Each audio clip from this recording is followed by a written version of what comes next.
Bon, on passe tout de suite à un autre registre pour cette dernière review de l'épisode 6 de Gatefold, à savoir Nature is Healing de Horse Girl, sorti donc le 5 juin 2026.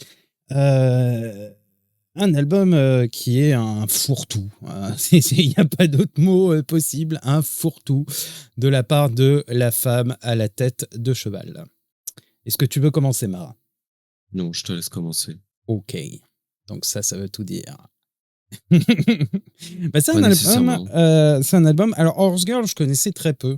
J'étais passé très rapidement sur. Je me souviens, c'était en 2024, je crois, avec Eat Sleep Slay, qui était tombé dans ma playlist de manière. Oui, voilà, Repeat, qui était passé un peu dans ma playlist. Repeat, ouais, qui était passé sur ma playlist Spotify de manière, on va dire, un peu subliminale. Et j'avais un petit peu loupé et laissé tomber. Cette année, donc, on est passé sur cet album-là, donc de cette artiste allemande qui nous vient donc de la scène berlinoise, même si vous allez voir dans cet album, elle reprend énormément d'éléments de plein de genres différents. Donc, il y a des choses qui sont très réminiscentes de l'électro-européenne et de la scène pop européenne, mais elle pioche un peu partout.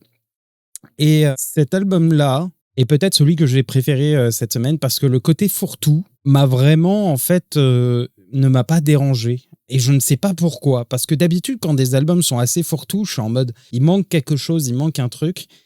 Mais là, j'ai trouvé que c'était particulièrement bien fait, cet aspect fourre-tout. Pour pouvoir en fait appuyer ton analyse, c'est-à-dire qu'en fait il est très structuré par en fait des pistes de transition qui sont très orientées New Age ou ambient, ou même on pourrait dire dans une certaine mesure pop des années 90 en fait, qui vont en fait comment dire, créer des espaces où l'album a une sorte de couloir pour passer sur autre chose. Ouais, et puis même c'est un album qui est, si je devais le qualifier en un seul mot, je dirais qu'il est fun. L'album est fun, il raconte des choses très très simples, d'une simplicité folle, comme par exemple dans la piste An Apple a Day, hein, c'est ni plus ni moins. Mon papa m'a dit qu'il y avait une petite boule rouge qu'il fallait que je mange quand je me sentais pas bien, et en fait elle parle de pommes.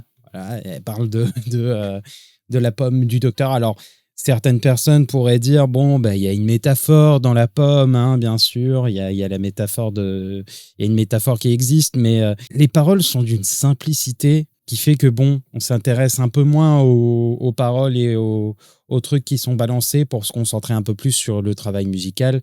Et en termes de musique électronique, c'est sérieux, c'est carré, je trouve. Après, c'est une esthétique qu'on retrouve beaucoup dans les années 90 avec de la musique électronique très orientée club, avec des paroles de con ou justement un peu goofy, qui sont vraiment axées pour justement en fait faire la fête, quoi. Mais enfin, c'est pas non plus quelque chose qui a été perdu pendant les années de club qu'il y a eu par la suite, mais je pense que après c'était pas nécessairement la même teneur, la même volonté de l'absurde par la suite, des choses beaucoup plus orientées sur le désir, patati patata, la sexualisation et autres, ce que tu veux. Ouais. Mais c'est vrai que les années 90, c'est la musique de club. Oui, tu as des trucs très... tu peux avoir des trucs sexuels, mais tu as aussi énormément de trucs goofy. Et je pense que typiquement, là, dans une des références musicales que tu peux retrouver sur... il me semble que c'est Earth is Turning. Tu as vraiment un côté Gunther... ding ding dong dans le choix mélodique à un moment donné où... Scooter aussi, tu peux citer. Hein. Oui, Where mais is voilà. the fish?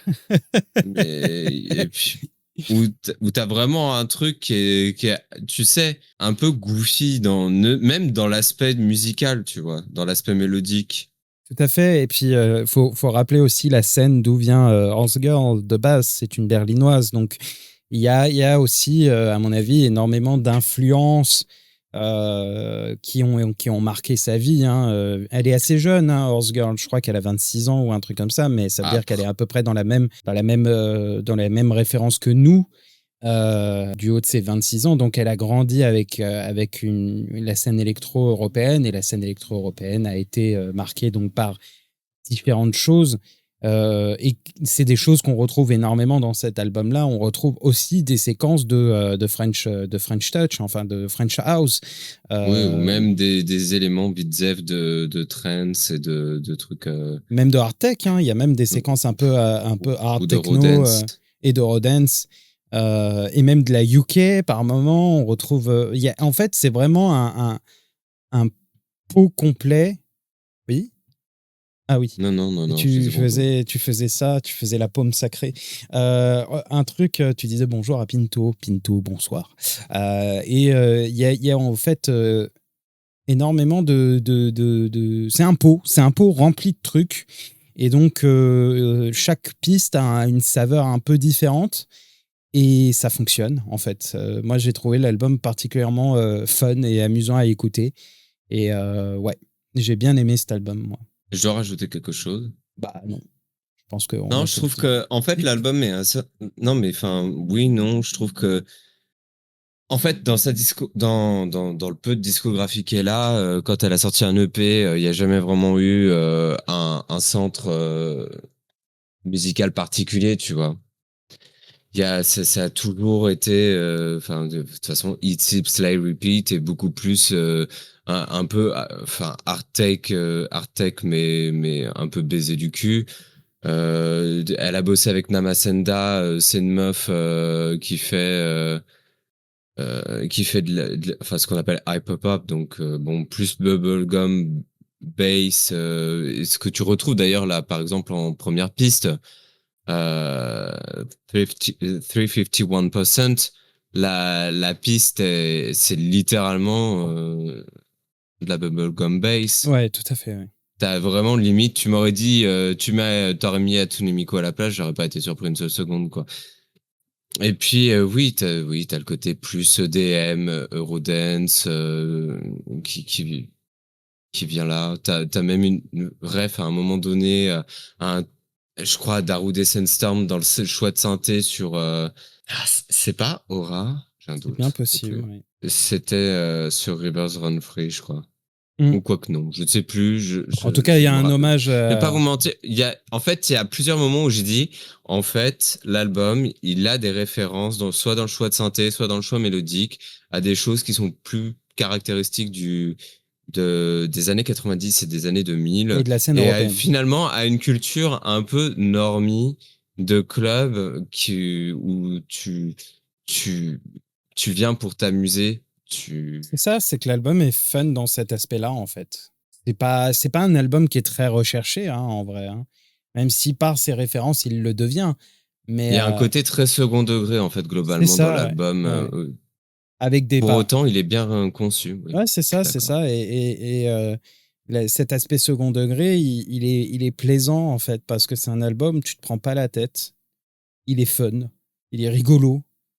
C'est pas un album qui va transformer la roue. Et de toute façon, un album n'a pas besoin de retransformer tout et d'être C'est ultra ça. avant-gardiste et tout ça.